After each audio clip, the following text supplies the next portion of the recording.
Hello and welcome to all my dear students. आइए आज का जो हमारा चैप्टर है वो एक विशेष चैप्टर रहेगा, क्योंकि अभी आपको पता है हरियाणा विधानसभा के इलेक्शन चल रहे हैं और जो इलेक्शन है ये आने वाले 5 अक्टूबर को होने जा रहे हैं। और हरियाणा के ही नहीं, हरियाणा के साथ में जम्मू कश्मीर विधानसभा के चुनाव भी होने जा रहे हैं, क्योंकि जम्मू कश्मीर में पिछले 10 वर्ष के बाद इलेक्शन हुआ ही नहीं। क्योंकि 2014 में जब इलेक्शन हुआ तो उसके बाद जम्मू कश्मीर 2019 तक तो स्टेट था, लेकिन 2019 में क्या बन गया, यूटी बन गया था। तो आज हम जानेंगे विधानसभा का चुनाव कैसे होता है। आइए हम इस क्वेश्चन के माध्यम से डिस्कस करते हैं। देखिए, इस क्वेश्चन में पूछा गया है विधानसभा का सदस्य बनने के लिए न्यूनतम आयु कितनी होनी चाहिए। यानी इसमें क्या पूछा गया है, अगर आपको विधानसभा का सदस्य बनना है या आपको विधानसभा का इलेक्शन लड़ना है तो आपकी मिनिमम एज कितनी होनी चाहिए। सबसे पहले आप शुरुआत करते हैं बिल्कुल बेसिक से। इसने तो पूछा क्या है कि विधानसभा का मेंबर बनने के लिए आपकी जो उम्र है वो कितनी होनी चाहिए। आइए आप डिस्कस करते हैं। देखिए, विधानसभा ठीक वैसे ही काम करता है जैसे हमारे देश के अंदर लोकसभा काम करती है। अपन ने देखा होगा कि जो हमारी संसद है यानी पार्लियामेंट है, संसद यानी पार्लियामेंट, इसके दो हाउस होते हैं, एक लोकसभा होती है और एक राज्यसभा होती है। संसद के कितने हाउस हैं, एक लोकसभा और एक राज्यसभा। जैसे देश में लोकसभा काम करती है ना, वैसे स्टेट में विधानसभा काम करती है, और जैसे देश में राज्यसभा काम करती है वैसे स्टेट के अंदर विधान परिषद काम करती है। ठीक है। विधानसभा जो है, अगर मैं कहूं राज्य विधान मंडल, अगर हम कहें राज्य विधान मंडल जो है, इसे हमें किस चीज को पढ़ना होता है, ये राज्य विधान मंडल बनता कैसे है। सबसे पहले तो आप ये जान लीजिए, राज्य विधान मंडल के अंदर हमें तीन चीजें पढ़नी होती है। कौन कौन सी? एक तो यहां पर है लेजिस्लेटिव असेंबली यानी विधानसभा, एक तो होती है विधानसभा, एक होती है विधान परिषद।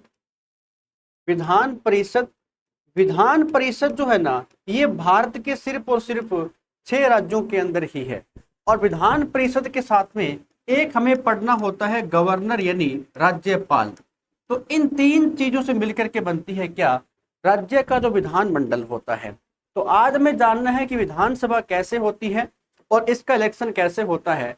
अभी हरियाणा विधानसभा के चुनाव है तो ये कैसे होने जा रहे हैं। देखिए, अगर हम कहें विधानसभा का जिक्र संविधान के कौन से अनुच्छेद में किया गया है, विधानसभा का जिक्र संविधान के कौन से आर्टिकल में किया गया है, तो आर्टिकल है 170, 170 नंबर आर्टिकल में ये बताया गया है कि विधानसभा जो है ये कैसे बनती है। उसके बाद देखिए, एक आपने देख रखा होगा कि चाहे वो विधानसभा हो या विधान परिषद हो, इनके जो मेंबर होते हैं ना, इनको एक अलग नाम देते हैं। क्या? विधानसभा के सदस्य को क्या कहा जाता है, तो इसे एमएलए कहा जाता है, मेंबर ऑफ लेजिस्लेटिव असेंबली। और विधान परिषद के सदस्य को एमएलसी कहा जाता है। कई बार ये एग्जाम के अंदर पूछ लेता है, विधानसभा के सदस्य को एमएलए कहते हैं और विधान परिषद के मेंबर को एमएलसी कहते हैं। ठीक है। तो अब हमें जानना है ये जो एमएलए हैं ये बनते कैसे हैं, इनका इलेक्शन कौन कंडक्ट करवाता है और कैसे इनकी हार या जीत होती है। आज हम सब कुछ इसमें डिस्कस करने वाले हैं। तो मैं आपको बताने जा रहा हूं विधानसभा का जिक्र कौन से अनुच्छेद के अंदर है। अनुच्छेद 170, 170 में किया गया है। अब जैसे विधानसभा के चुनाव चल रहे हैं और कोई व्यक्ति कह दे कि कोई सामान्य व्यक्ति कि मुझे विधानसभा का इलेक्शन लड़ना है, तो वो इलेक्शन लड़ सकता है। उसके लिए क्या क्या शर्तें हैं, उनमें से पहला पॉइंट ये है कि आपकी जो मिनिमम एज है ना, ये कितनी होनी चाहिए। तो देखिए, इसका फर्स्ट ऑप्शन हमारा सही रहने वाला है। अगर आपने विधानसभा का चुनाव लड़ना है, मैंने कहा ना, अगर आपने एमएलए बनना है यानी विधानसभा का सदस्य बनना है, या फिर कई बार ये भी पूछ लेता है लोकसभा का चुनाव लड़ने के लिए भी, लोकसभा का सदस्य बनने के लिए भी आपकी मिनिमम एज कितनी हो, तो 25 ईयर, 25 वर्ष आपकी उम्र होनी चाहिए। तो ये इसकी पहली शर्त है। अच्छा, पढ़ा लिखा कितना हो, संविधान के अंदर ऐसा कहीं पर कोई नहीं लिखा गया है। भी कितना पढ़ा लिखा होना चाहिए कोई जरूरी नहीं है, कोई नहीं पूछता है। हाँ, ये भी नहीं है कि सारे अनपढ़ ही बनते हैं, ऐसी बात भी नहीं है, बहुत एजुकेटेड पर्सन बनते हैं एमएलए और एमपी। तो आज हम जानेंगे एमएलए बनने की क्या शर्तें होती हैं। तो पहला है मिनिमम एज कितनी हो, 25 ईयर, 25 वर्ष होना चाहिए। एक ऑप्शन दे रखा है 30 वर्ष। अगर आपसे ये पूछ ले कि राज्यसभा का सदस्य बनने के लिए, अगर आपने राज्यसभा का सदस्य बनना है या फिर जो राज्यों के अंदर विधान परिषद होती है, राज्यों के अंदर जो विधान परिषद है ना, इसका मेंबर बनना है, तो इन दोनों के सदस्य बनने के लिए आपकी उम्र कितनी होनी चाहिए, 30 वर्ष होनी चाहिए। ये मैं मिनिमम एज की बात कर रहा हूं यहाँ पर, ठीक है। एक ऑप्शन दे रखा है 35। तो अगर आपको प्रेसिडेंट ऑफ इंडिया बनना है, यानी भारत का राष्ट्रपति बनना है और भारत का उपराष्ट्रपति बनना है, राष्ट्रपति, उपराष्ट्रपति और किसी भी राज्य का राज्यपाल बनना है यानी गवर्नर बनना है, इन तीनों के लिए जो मिनिमम एज चाहिए ना, वो होती है 35 ईयर, 35 वर्ष आपकी उम्र होनी चाहिए। तो ये मैंने आपको क्या बताया, अगर आपको एमएलए बनना है तो एमएलए की सबसे पहली शर्त क्या है, यानी इलेक्शन लड़ना है, तो इलेक्शन में पहली शर्त ये है आपकी मिनिमम एज कितनी हो, तो 25 ईयर, यानी कम से कम 25 वर्ष आपकी उम्र पूरी हो चुकी हो। आप भारत के नागरिक होने चाहिए और साथ में पागल और दिवालिया, ये सामान्य बातें आती है, तो ये सब चीजें आपको पता होनी चाहिए और आपका वोटर आईडी के अंदर नाम होना चाहिए। ये क्या है, ये आपको एमएलए का चुनाव लड़ने की जो पहली शर्त है वो आपके सामने मैंने आपको बता दी है, ठीक है। अब हम जान लेते हैं नेक्स्ट क्वेश्चन के माध्यम से कि विधानसभा के बारे में और क्या पूछा गया है। देखिए, अब ये कह रहा है विधानसभा की अधिकतम सीट हो सकती है। जैसे मैंने कहा हरियाणा विधानसभा के अंदर अभी इलेक्शन चल रहे हैं, तो हरियाणा विधानसभा की सीटें कितनी हैं, 90 सीटें हैं। ऐसे ही जम्मू कश्मीर की कितनी विधानसभाओं के ऊपर, कितनी सीटों के ऊपर चुनाव हो रहा है, 90 सीटों के ऊपर चुनाव हो रहा है। ये कहता है अधिकतम सीट कितनी हो सकती है, ये बात इसमें पूछ रहा है। तो देखिए, अधिकतम सीट हो सकती है 500 यानी 500 हो सकती है। अगर हम बात करें यहाँ पर स्पेशल हरियाणा की, क्या हरियाणा विधानसभा के चुनाव के अंदर जो सीटें आज है वो पहले इतनी सीट थी क्या, नहीं। देखो, हरियाणा बना कब था, हरियाणा बना था 1 नवंबर 1966 को, ठीक है। उस समय अगर आपसे पूछ ले कि हरियाणा विधानसभा की टोटल सीट कितनी थी, यानी 1966 में हरियाणा विधानसभा की सीट थी 54, उसमें से 10 सीटें क्या थी, 10 आरक्षित सीट थी, रिजर्व सीट थी। आज आप पढ़ते हैं ना कि हरियाणा की 90 सीटें हैं, ये 90 सीटें कब बनी ये हम जान लेते हैं। तो देखिए, पहले कितनी सीट थी, 54, आज और 10 सीटें क्या थी, आरक्षित। तो पहली बार इन सीटों को 1967 के अंदर बढ़ाया गया था, कितना कर दिया गया, तो अब ये सीटें 81 कर दी गई थी। और यहाँ पर रिजर्व सीटें कितनी थी, तो 15 सीटें रिजर्व रखी गई थी, यानी आरक्षित सीट कितनी थी, 15 सीटें थी। नेक्स्ट, अभी कितनी है, 90, तो इनको कब बढ़ाया गया, 1977 के अंदर इन सीटों को 90 कर दिया गया। 90 में से रिजर्व सीट कितनी है, तो आज अगर मैं कहूं कि रिजर्व सीटें हैं 17 सीटें, ठीक है। तो आज हरियाणा विधानसभा की सीटें कितनी है, आज 90 सीटें हैं और 90 में से 17 सीटें क्या है, आरक्षित सीट है। अब अगर हरियाणा विधानसभा की सीटें और बढ़ानी चाहे तो बढ़ सकती है, लेकिन ये कहता है कि अधिकतम कितनी हो सकती है, मैक्सिमम सीट किसी भी स्टेट की कितनी हो सकती है, तो मैक्सिमम सीट हो सकती है 500 यानी 500 हो सकती है, ठीक है। जैसे एक स्टेट है यूपी, यूपी के अंदर विधानसभा की सीटें 403 सीटें हैं, जो क्या है, सबसे ज्यादा सीटें हैं इंडिया के अंदर। भारत में ऐसा स्टेट जहां पर विधान परिषद की सीटें सबसे ज्यादा हो वो है यूपी, उत्तर प्रदेश। क्यों, क्योंकि यूपी जो है ये जनसंख्या के मामले में क्या है, सर्वोपरि है, और जो सीटें फिक्स होती है ये जनसंख्या के आधार पर फिक्स होती है। इसीलिए यूपी के अंदर कितनी सीटें हैं, 403 सीटें आती हैं। लेकिन हमें डिस्कस करना है हरियाणा विधानसभा की सीटें कितनी हैं, तो पहले 54 सीटें थी, आज कितनी हैं, तो आज मैं कहूं कि 90 सीटें हैं और रिजर्व सीटें कितनी हैं, 17 सीटें आरक्षित आती है। अब इन 90 सीटों के ऊपर क्या चल रहा है, इलेक्शन होना है आने वाले 5 अक्टूबर को। अब हम जान लेते हैं कि जब इलेक्शन होगा तो इलेक्शन करवाता कौन है और किसकी जिम्मेवारी होती है और इलेक्शन कैसे होता है। तो आइए हम जानते हैं इस क्वेश्चन के माध्यम से कि कैसे इलेक्शन होता है। अगर हम बात करें हरियाणा विधानसभा हो चाहे वो किसी भी स्टेट की विधानसभा हो, इनके जो इलेक्शन है, इनके जो चुनाव है, ये कौन करवाता है। इनके जो इलेक्शन है, इनके चुनाव कौन करवाता है, ये हम जान लेते हैं। देखिए, चुनाव करवाने की जो जिम्मेदारी है वो है इलेक्शन कमीशन ऑफ इंडिया के ऊपर। चुनाव कौन करवाता है, इलेक्शन कमीशन ऑफ इंडिया करवाता है। चुनाव करवाता है इलेक्शन कमीशन ऑफ इंडिया। केंद्रीय निर्वाचन आयोग या फिर भारतीय निर्वाचन आयोग जो है ना, ये इलेक्शन करवाता है किसके, हरियाणा विधानसभा के। हरियाणा की ही नहीं, विधानसभा चाहे कोई भी स्टेट की हो, यूपी की हो, एमपी की हो, बिहार की हो, कोई भी स्टेट हो, विधानसभा के चुनाव कौन करवाता है, इलेक्शन कमीशन ऑफ इंडिया करवाता है, भारतीय निर्वाचन आयोग करवाता है। अब बात यह है कि जब इलेक्शन होते हैं तो ये इलेक्शन कैसे होते हैं। एक तो इनडायरेक्ट चुनाव होते हैं, सॉरी डायरेक्ट इलेक्शन होते हैं। जो इलेक्शन होते हैं ना, ये होते हैं प्रत्यक्ष चुनाव। प्रत्यक्ष चुनाव यानी ये प्रणाली इसमें लागू होती है। अब प्रत्यक्ष चुनाव का मतलब होता है क्या, ऐसा इलेक्शन जिसमें देश की जनता वोट करे, जिसमें जनता वोट करे, वो इलेक्शन कैसा होता है, वो इलेक्शन होता है प्रत्यक्ष चुनाव। इंडिया में दो टाइप से इलेक्शन होते हैं, direct election and indirect. Direct का मतलब क्या हुआ, ऐसा इलेक्शन जिसमें देश की जनता वोट करे यानी अपन लोग वोट करें, और ऐसा इलेक्शन जिसमें देश की जनता वोट नहीं करती है, जनता के द्वारा चुने हुए जो प्रतिनिधि होते हैं ना, वो वोट करते हैं। जैसे एमपी और एमएलए, ये लोग जहां वोट करते हैं ना, वो होता है इनडायरेक्ट इलेक्शन।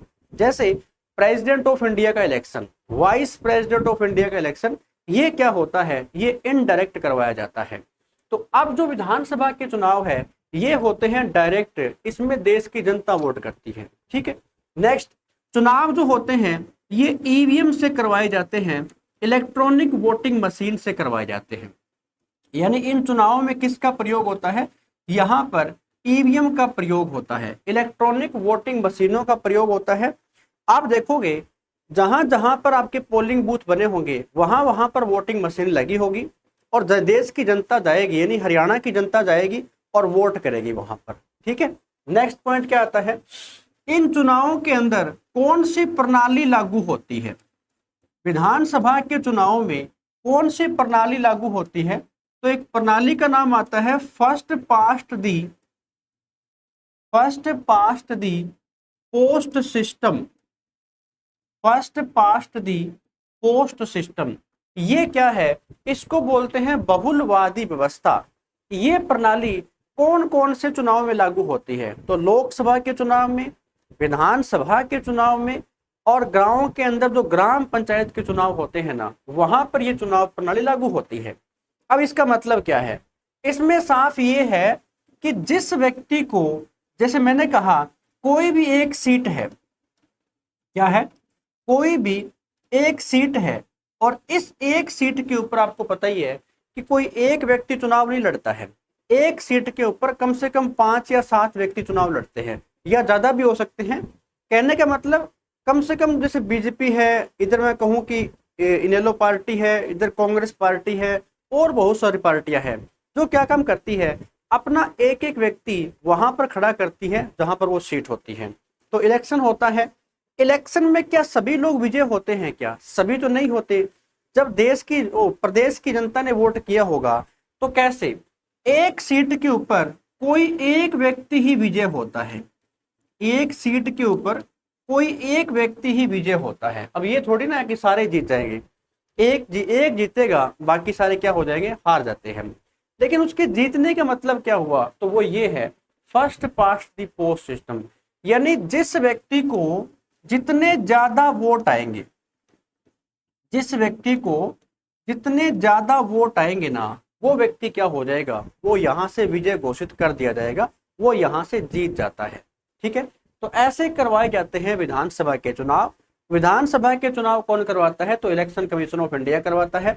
अभी आपको पता ही है कि आने वाली जो 5 अक्टूबर है, 5 अक्टूबर को एक तो हरियाणा विधानसभा के चुनाव होने जा रहे हैं, प्लस जो जम्मू कश्मीर है यहां पर भी विधानसभा के चुनाव होने जा रहे हैं। हालांकि आपको याद होना चाहिए, जम्मू कश्मीर किसी टाइम में भारत का एक स्टेट था, एक राज्य था, लेकिन अभी पीछे क्या हुआ, 2019 के अंदर जम्मू कश्मीर में जो स्पेशल आर्टिकल 370 था, 370, इसको रिमूव कर दिया था और जम्मू कश्मीर और लद्दाख ये दो क्या बन गए थे, ये यूटी बन गए थे। इसीलिए तो 2019 में जम्मू कश्मीर के अंदर चुनाव नहीं हुए थे, और अब जो चुनाव होने जा रहे हैं तो ये सीधे 10 वर्ष के बाद चुनाव हो रहे हैं। तो अब देखना बाकी ये है कि जम्मू कश्मीर हो चाहे हरियाणा विधानसभा हो, इनके इलेक्शन में कौन सी पार्टी को सीटें मिलती है और कौन सी पार्टी अपनी सरकार बनाती है। अब देखो, इलेक्शन तो इस प्रणाली से होते हैं। अब इलेक्शन जो होंगे ना 5 अक्टूबर को है, लेकिन जो काउंटिंग होगी, जो गणना होगी ना, वो 8 अक्टूबर को है। 8 अक्टूबर को क्या है, मतगणना होनी है। क्या होनी है? मतगणना हो जाएगी और ये देखा जाएगा कौन सी पार्टी को कितनी सीटें मिलती है। अब देखते हैं कि सीटें कैसे बनेगी। आप देखो, आपने ने कहा हरियाणा विधानसभा की सीटें कितनी है, तो हरियाणा विधानसभा की 90 सीटें हैं। आप एक और पेज लेते हैं, उस पर डिस्कस करेंगे। इसने कहा, मैंने कहा कि हरियाणा विधानसभा का जब इलेक्शन हुआ, हरियाणा की जो विधानसभा है, जब इसका इलेक्शन हुआ तो हरियाणा में सीटें कितनी है? हरियाणा में 90 सीट है। अब किसी भी पार्टी को गवर्नमेंट बनाने के लिए, सरकार बनाने के लिए कितनी सीट चाहिए, वो आप इसमें डिस्कस करते हैं। देखिए, 90 सीट हैं, तो 90 में से जिस भी पार्टी को 40 सीट मिल जाएगी, वो क्या है, वो है क्लियर मेजोरिटी। क्या है ये? क्लियर मेजोरिटी मिल जाएगी इसको। ये इसको क्या मिल जाएगा, ये इसे पूर्ण बहुमत मिल जाएगा। और जिस पार्टी को 40 सीट मिलेगी ना, वही पार्टी उस देश में या उस प्रदेश के अंदर क्या बनाएगी, सरकार बनाएगी। अब अपन ने कहा कि हरियाणा के अंदर अगर आपको गवर्नमेंट बनानी है, हरियाणा में आपको सरकार बनानी है, तो आपकी सीटें कितनी होनी चाहिए? 46, 40 सीटें होनी चाहिए। जैसे अपन डिस्कस करना चाहें, हरियाणा के 2019 में जब चुनाव हुए थे, हरियाणा के जब 2019 में चुनाव हुए ना, तो इसमें एक पार्टी तो है बीजेपी, बीजेपी को सीटें मिली थी 40। एक पार्टी थी जेजेपी, और जेजेपी को सीटें मिली थी यहाँ पर 10। तो इन दोनों पार्टियों ने क्या काम किया था, अलायंस कर लिया था, गठबंधन कर लिया था, क्योंकि सरकार बनाने के लिए आपको 40 सीट चाहिए। तो 2019 में हरियाणा विधानसभा के जब चुनाव हुए, किसी पार्टी को भी 40 सीट नहीं मिली थी।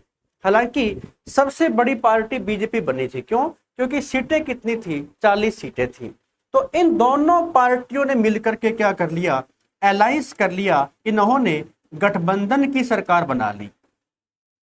इन्होंने क्या काम किया था, इन्होंने गठबंधन की सरकार यहां पर बना ली थी। और अभी पीछे आपने देखा, मार्च महीने के अंदर मुख्यमंत्री मनोहर लाल खट्टर थे हरियाणा के, जिन्होंने इस्तीफा दे दिया था। इस्तीफा इसीलिए दिया कि ये जो अलायंस था ना, ये टूट गया था, ये जो गठबंधन था ये टूट गया था। अब जो गठबंधन है ये कोई जरूरी नहीं कि 5 वर्ष तक चले, हो सकता है कि 2 वर्ष चले। जैसे हरियाणा का 4.5 साल क्या रहा, गठबंधन रहा, और बाद में क्या हो गया था, टूट गया था। तो ये दोनों पार्टियां फिर अलग अलग हो गई थी। अभी हरियाणा विधानसभा के चुनाव 90 सीटों के ऊपर है। 90 में से जिस भी पार्टी को 40 सीट आ जाएगी ना, उस पार्टी की क्या बन जाएगी, उसकी सरकार बन जाएगी। ठीक है, इसको बोलते हैं क्लियर मेजोरिटी। स्पष्ट बहुमत जो पार्टी लेकर के आएगी उसकी सरकार बनेगी। मान लीजिए ऐसा ना हुआ, अगर 90 में से 40 सीट किसी पार्टी को नहीं आई, तो फिर क्या होगा, फिर भी गठबंधन की सरकार बन सकती है, फिर भी गठबंधन की सरकार बन सकती है। एक और चांस होता है, अगर गठबंधन से भी सरकार ना बने तो फिर क्या होगा, गठबंधन से भी सरकार ना बन रही हो तो जो हरियाणा का गवर्नर होगा ना, हरियाणा का जो राज्यपाल होगा, इसके पास में एक पावर होती है। राज्यपाल के पास में एक पावर होगी। क्या पावर होती है? वह चाहे तो ये देखेगा कि सबसे ज्यादा सीट किस पार्टी को मिली है, और सबसे ज्यादा सीट जिस पार्टी को मिलेगी ना, उस पार्टी से हो सकता है किसी व्यक्ति को हरियाणा का मुख्यमंत्री बना दिया जाए। और हरियाणा का मुख्यमंत्री बनाने के बाद उनको टाइम मिलेगा कैसे, कि आपको विधानसभा के अंदर बहुमत साबित करना है, विश्वास मत हासिल करना है। तो अगर वो ऐसा करने में सक्षम हो जाता है तो फिर सरकार चलती रहेगी। अगर वो ऐसा करने में असफल हुआ तो सरकार फिर से गिर जाएगी। फिर क्या हो सकता है, फिर ये है कि एक चांस बन जाता है उस स्टेट के अंदर जहां पर सरकार नहीं बन रही है। पहली बात, इलेक्शन हुआ, सरकार नहीं बनी, गठबंधन करना चाहा, गठबंधन भी नहीं हुआ, फिर भी लास्ट में एक प्रयास रहेगा क्या, प्रेसिडेंट रूल, राष्ट्रपति शासन। फिर उस प्रदेश के अंदर प्रेसिडेंट रूल लगाया जाता है। और ये प्रेसिडेंट रूल लगाता कौन है, ये लगाता है प्रेसिडेंट ऑफ इंडिया, भारत का राष्ट्रपति। लेकिन इसमें पावर किसके पास में रहती है, गवर्नर यानी राज्यपाल के पास में पावर रहती है। ठीक है, तो ये चीजें आपको पता होनी चाहिए थी कि हरियाणा विधानसभा के चुनाव कैसे होते हैं।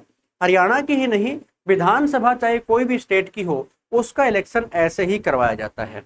जिस पार्टी को विधानसभा के अंदर क्लियर मेजोरिटी मिलती है वो क्या हो जाएगी, उसकी सरकार बन जाती है। तो अब देखना ये बाकी है कि चाहे वो जम्मू कश्मीर हो या फिर वो हरियाणा की विधानसभा हो, यहाँ पर किस पार्टी को कितनी सीटें मिलती है और कौन सी पार्टी विजय हासिल कर पाती है। ठीक है, तो ये थे हरियाणा विधानसभा हो चाहे जम्मू कश्मीर हो, इनके इलेक्शन ऐसे होते हैं। और एक और चीज आप याद कर लेना, अब जिस पार्टी को स्पष्ट बहुमत मिल जाएगा, क्वेश्चन कई बार आता है ना कि फिर जो मुख्यमंत्री बनता है, जो सीएम बनता है, ये सीएम कैसे बनता है। तो सीएम हो चाहे पीएम हो, यानी प्राइम मिनिस्टर ऑफ इंडिया हो चाहे चीफ मिनिस्टर ऑफ स्टेट हो, इनके कभी इलेक्शन नहीं होते हैं, इनके कभी चुनाव नहीं होते हैं। चुनाव नहीं हुए फिर मुख्यमंत्री कैसे बने। हाँ, अब जैसे मैंने कहा अभी हरियाणा के सीएम पीछे कौन थे, नायब सिंह सैनी थे। तो नायब सिंह सैनी जब सीएम बने ना, तो उन्होंने सबसे पहले एमपी के पद से, मेंबर ऑफ पार्लियामेंट थे कुरुक्षेत्र से, उन्होंने वहां से इस्तीफा दिया था। और बाद में अब जब लोकसभा के चुनाव हुए ना, तो उन्होंने एमएलए का चुनाव लड़ा था करनाल से, तो विजय हो गए थे। अब बात यह है कि जब सीएम बनेगा तो कैसे बनेगा। किसी पार्टी को अगर 46 सीट मिल जाती है तो अब ये पार्टी ही डिसाइड करेगी कि हमारी पार्टी की तरफ से मुख्यमंत्री के पद का दावेदार कौन है। तो वो चेहरा जो सामने आएगा, वो नाम एक जाता है राज्यपाल के पास, और राज्यपाल उस व्यक्ति को चीफ मिनिस्टर यानी मुख्यमंत्री के तौर पर शपथ वहां पर दिलवा देता है। तो मुख्यमंत्री को शपथ कौन दिलवाता है, हरियाणा हो चाहे कोई भी स्टेट हो, वहां का राज्यपाल ही उसको शपथ दिलवाता है, और फिर सरकार यहाँ पे चल पड़ती है। और विधानसभा का जो कार्यकाल होता है, विधानसभा का जो कार्यकाल होता है ना, ये कार्यकाल होता है 5 वर्ष का होता है। लेकिन फिर भी कोई जरूरी नहीं कि ये 5 वर्ष तक चलेगी कि ना चलेगी। जैसे हरियाणा में 4.5 साल तक ही चल पाई थी, अलायंस था तो अलायंस से टूट गया था। ऐसे होता है विधानसभा का चुनाव। तो अभी 5 अक्टूबर को जो चुनाव है और 8 अक्टूबर को क्या हो जाएगी, काउंटिंग हो जाएगी। 8 अक्टूबर को हमें यह पता लग जाएगा हरियाणा में किसकी सरकार बनी है और जम्मू कश्मीर में किसकी सरकार बनी है, और उस सरकार से चीफ मिनिस्टर यानी मुख्यमंत्री कौन बनने जा रहे हैं। ठीक है, तो स्टूडेंट्स उम्मीद करता हूं कि आपको समझ में आया होगा। इस प्रकार से होता है किसी भी स्टेट की विधानसभा का चुनाव। चुनाव करवाता कौन है, तो इलेक्शन कमीशन ऑफ इंडिया करवाता है, और ये चुनाव की जिम्मेवारी जो होती है ये इलेक्शन कमीशन ऑफ स्टेट के ऊपर भी होती है। ठीक है, तो चलिए उम्मीद करता हूं कि आपको समझ में आया होगा।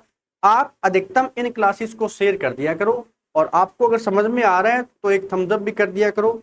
उम्मीद करता हूं कि नेक्स्ट क्लास के अंदर इससे और एक और चीज मैं लेकर के आऊंगा। तो तब तक के थैंक यू।